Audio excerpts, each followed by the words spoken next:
Our second scripture today is from the book of Hebrews, chapter 13, verses 1 to 8, and then verses 15 and 16. Let mutual love continue. Do not neglect to show hospitality to strangers, for by doing that some have entertained angels without knowing it. Remember those who are in prison as though you were in prison with them. Those who are being tortured as though you yourselves were being tortured. Let marriage be held in honor by all. Let the marriage bed be kept undefiled, for God will judge fornicators and adulterers. Keep your lives free from the love of money. Be content with what you have, for he has said, I will never leave you or forsake you. So we can say with confidence, the Lord is my helper. I will not be afraid. What can anyone do to me? Remember your leaders, those who spoke the word of God to you. Consider the outcome of their way of life and imitate their faith. Jesus Christ is the same yesterday, today, and forever. Through him, then, let us continually offer a sacrifice of praise to God. That is, the fruit of lips that confess his name. Do not neglect to do good and to share what you have, for such sacrifices are pleasing to God. Angels go in and out of style. Forgive me if I sound a little irreverent there. I don't mean to. But they do. They go in and out of style. When I was a teenager back in the late 60s, early 70s, they were really in style. And there were stories that went around in those days. Back in those days, people still picked up hitchhikers, and people still hitchhiked. And there were these stories that were going around, and they were really, really popular, that somebody, somewhere, and I heard about them from a friend of a friend who knew them. So we know it actually happened. It's like, whatever we read on the internet, it's really true. It was the same kind of thing, that somebody had picked up a hitchhiker and they were driving down the road and they came out with some word of wisdom that was just amazing and exactly what the person needed to hear. And they turned to look over and they had disappeared. Or maybe there was an illness of someone in the back seat of the car, and they reached back and they touched them and they were instantaneously healed, and then they were gone. Angels. And those kinds of stories went around for a while. It was kind of funny. The sermon title was out there this week, Angels Unaware, and one of our local homeless folk who lives near the church stopped by to see me because she had a story to tell from back about that same period, and she was actually homeless back then, and she had been somehow connected with this family. She got invited to their home, and they were talking to her, and one of them asked, "Are you an angel?" And she thought she'd have some fun, and she said yes.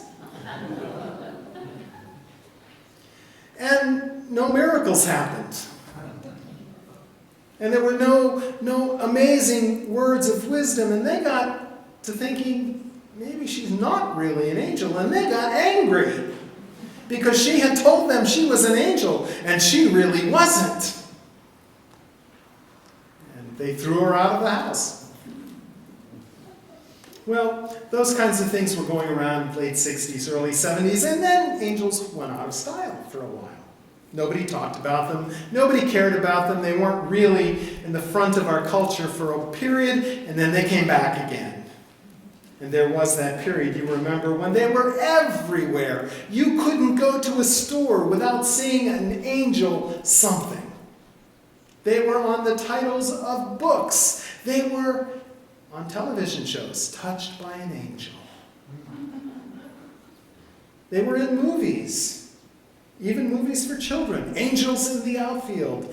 Movies that weren't so dogma. Lots of books movies, television shows about angels. Then they went out of style again. I think they're out of style now. There are certainly some niches in society where there's still a very, very big thing, where people still talk about their guardian angel and the angels that keep their lives. But in the general culture, they're kind of out of style right now, I think. Now, we could argue about whether angels are real, whether they are a figment of some subconscious need for security in a world spinning out of control. If that's the case, it's a wonder that they're not crazy popular right now. That they might be a way of avoiding responsibility or a symptom of some spiritual hunger. Or we could say they are indeed real, and that for all of those reasons, there are times in our history as a culture when people are just more sensitive to them. You could argue both of those, and I'm not going to argue either one right now.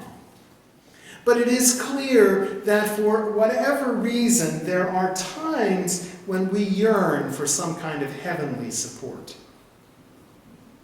Times when we just hunger for that knowledge that there's something bigger than us, better than us, stronger than us, more capable than us, that we maybe can't even see, but it's out there working on our behalf. And angels are an easy way to explain that and to see that. No doubt that is what the preacher of Hebrews was referring to. Some miraculous heavenly being come from God to do something wonderful for the people of God. It wasn't an easy time to be a Christian. The believers were huddled in private homes to worship, to pray, to seek guidance, because they were afraid to be identified as Christians in public. There weren't places to go. They didn't have buildings like this where they could gather and worship. Instead, they were in hiding, because persecution was the rule of the day. And even those who were bold and felt a strong call to be public in their faith, out doing evangelism or social justice or charity work, still had to be cautious. They had to be careful. They had to ask those hard questions. Is this wise to be here doing this in this time and place? Coming out of your prayer closet could result in the loss of your livelihood, a breakdown of relationships, imprisonment, or even death. You needed to be careful that people who knew what was really going on inside you were not the folk who would use that against you. And so, hospitality to strangers was a risky thing. It was a scary thing. It was a difficult thing to do. And all of this situation gets exacerbated for the preacher because none of these little congregations gathered together meeting in someone's home had a permanent leader.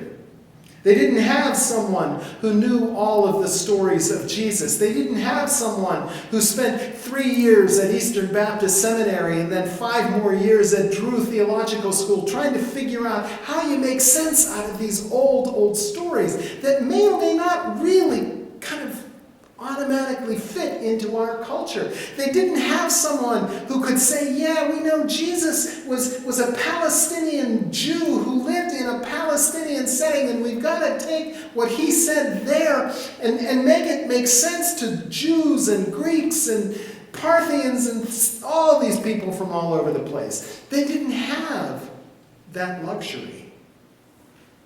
And so there were itinerant preachers who went from town to town to town. And they shared the good news.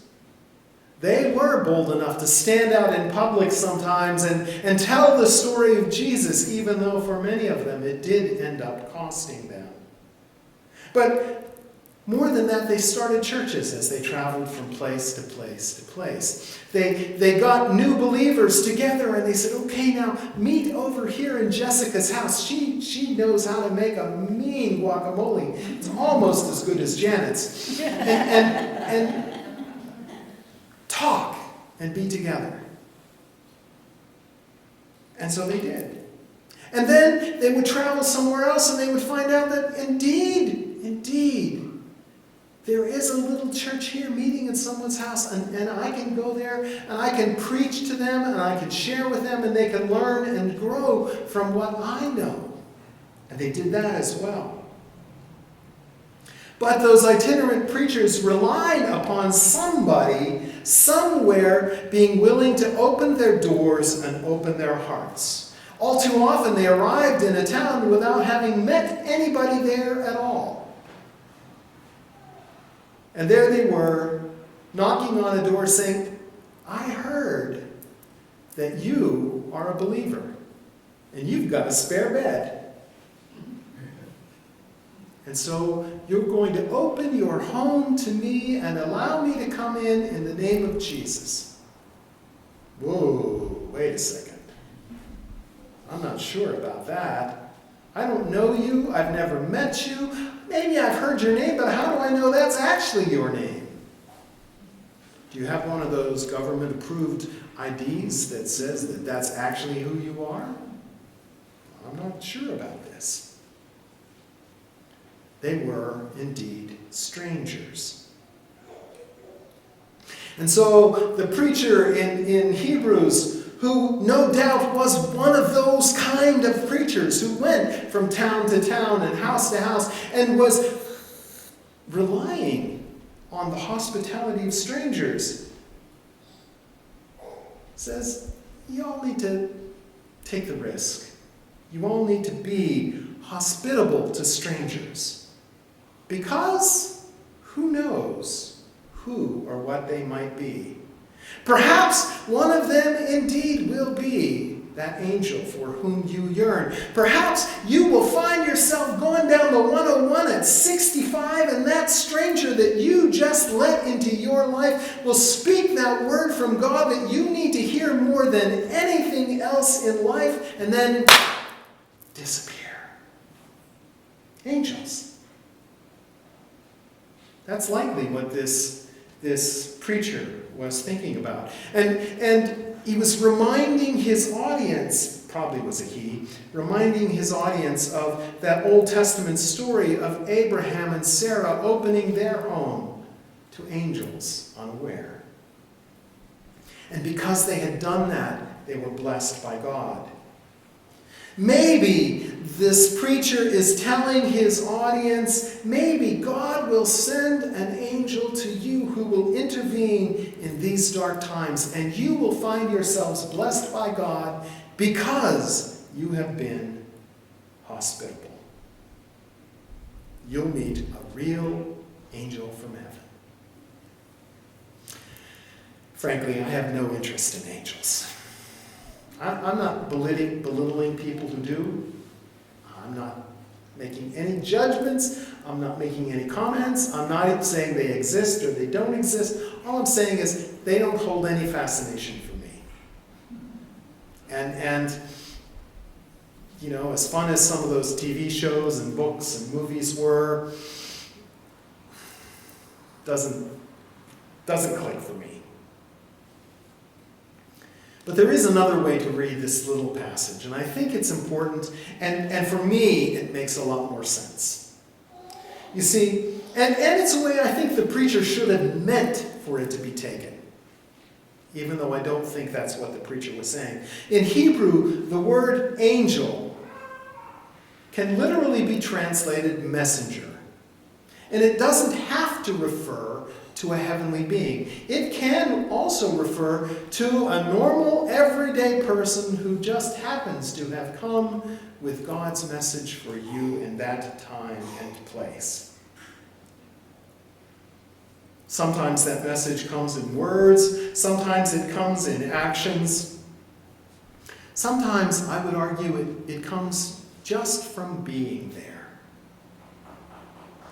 But clearly, it is a message from God. And so if we begin to think in those kinds of terms, those itinerant preachers going from community to community to community, from church to church to church, from house to house to house, if they were doing what they were supposed to be doing, if they were being the people they were supposed to be, they were indeed angels. Because they were bringing God's messages. And those churches who welcomed them, who listened to them, who heard what they had to share, received the gifts of God's blessings because they had been hospitable to angels sent by God. I think that broader meaning carries real potential for us today. Again, I'm not going to argue one way or another whether heavenly beings ever show up in your house, in your car, knocking on your door. Maybe they do. I don't know. But I do know that angels show up all the time. They show up all the time. That messengers who bring good news show up in our lives all the time. And I don't know about you, but that's exactly what I need. Because times aren't easy. We don't need to list that again. You've all heard it way, way too many times. And this sermon could go too long. But we need angels who bring good news. I was surprised the other day to see, sometimes that pops up in fun ways and unexpected ways. I'm a big fan of musician David Byrne, who was part of the rock band Talking Heads back in the day. And he started a project where he has an online magazine that's just about stuff that brings us good news into our lives. And when I saw that, I thought, David Byrne, you're an angel.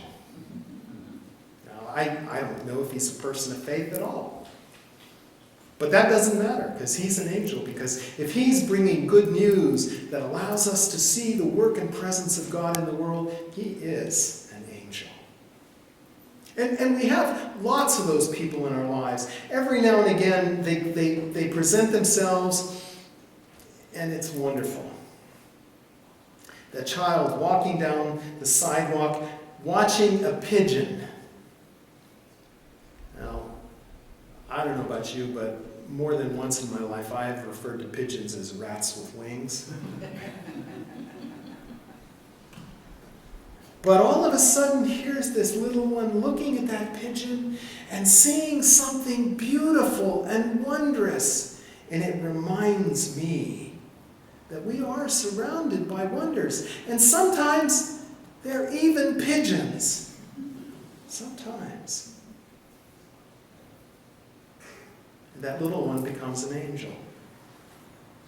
Maybe it is that friend who we all needed this week, who is there to help us cry.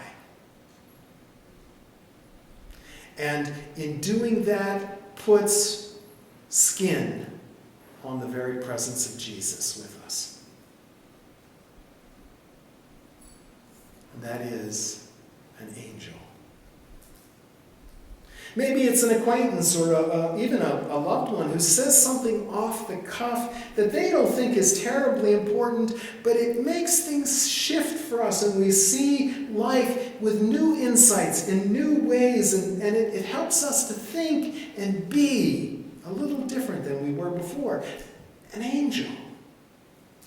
Maybe it's a new person who's just embraced faith, and they've got questions and struggles, and they push us back to that wrestling mat of faith that helps us see things in new ways and ask new questions. Maybe it's even that new teenage daughter who's wrestling what it means to be a almost woman. And it makes us think about things again that we haven't thought about, maybe in a long time, and helps us to ask those good questions of faith. An angel.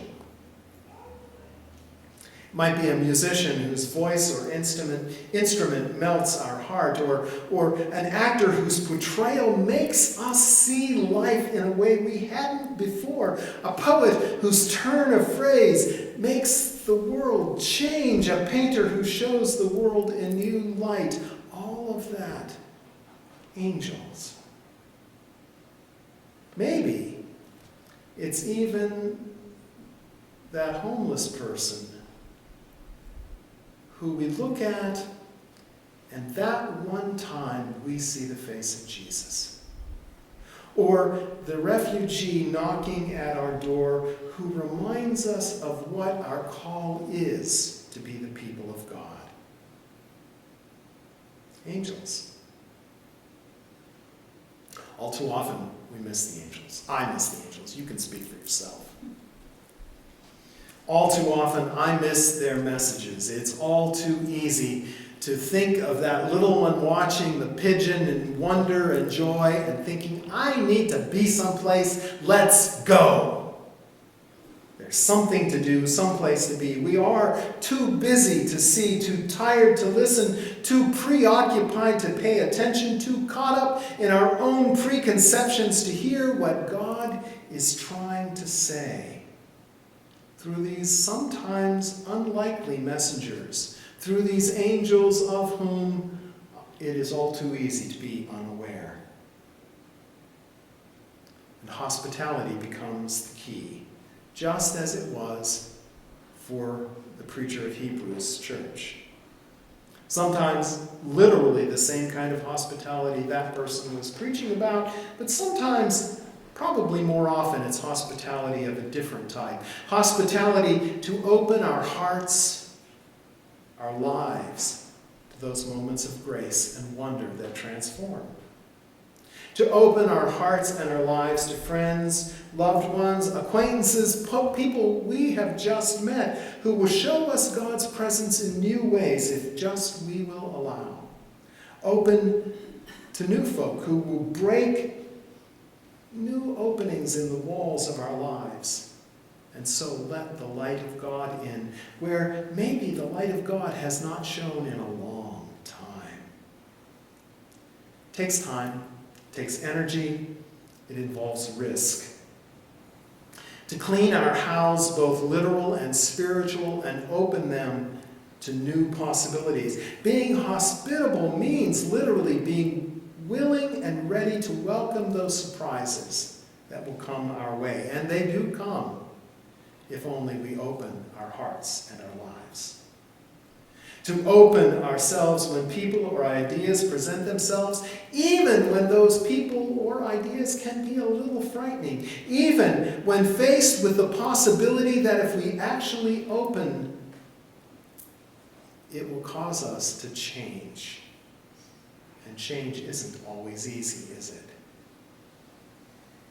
And so the preacher says, do not neglect hospitality. Because sometimes, when you open up, angels come in. Sometimes, when you're willing to risk, angels appear, messengers from God, bringing the message from God that we need to know and hear, right here, right now.